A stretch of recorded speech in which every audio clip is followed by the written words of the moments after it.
ମୁଁ ପ୍ରତିମା ପାଲ ଜନମଙ୍ଗଳ ରାସଳ ଉପସଭାନେତ୍ରୀ।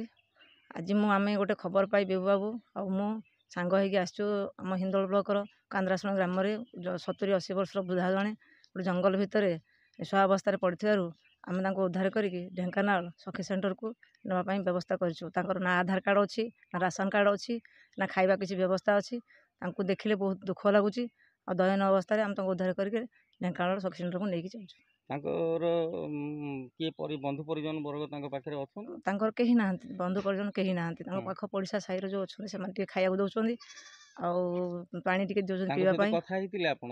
ତାଙ୍କ ଗାଁ କୋଉଠି କହୁଛନ୍ତି? ତାଙ୍କ ଗାଁ ହେଉଛି ନୂଆକୋଟ, ବାଉଁଶ ପୋଖରୀ ନୂଆକୋଟ। ନାଁ କ'ଣ କହୁଛନ୍ତି? ତାଙ୍କ ନାଁ ହେଉଛି କାଇଁଚ। ତାଙ୍କ ପାଖରେ ତାଙ୍କର ଆଧାର କାର୍ଡ଼ ହେରିକା କିଛି ଅଛି? ତାଙ୍କ ପାଖରେ ନା ଆଧାର କାର୍ଡ଼ ଅଛି, ନା ଭୋଟର କାର୍ଡ଼ ଅଛି, ନା କିଛି ତାଙ୍କର କିଛି ତ ନାହିଁ। ସରକାରୀ ଯୋଜନା କିଛି ନାହିଁ ତାଙ୍କ ପାଖରେ। ତ ସରକାରୀ ଯୋଜନା ବି ତାଙ୍କୁ କିଛି ମିଳୁନାହିଁ। ତ ବର୍ତ୍ତମାନ ଆପଣ ତାକୁ କୋଉ ଜାଗାକୁ ନେବେ ବୋଲି ସ୍ଥିର କରିଛନ୍ତି? ଢେଙ୍କାନାଳ ସଖୀ ସେଣ୍ଟର ନେବା ପାଇଁ ସ୍ଥିର କରିଛୁ। ଆପଣଙ୍କର କୋଉଥିରେ ନେବେ? ଆମର ଆମ୍ବୁଲାନ୍ସ ଯେଉଁ ଅଛି ସେ ଆମ୍ବୁଲାନ୍ସରେ ଆମେ ନେଇକି ଯିବା ପାଇଁ ବାହାରିଛୁ। ଠିକ୍ ଅଛି, ଧନ୍ୟବାଦ।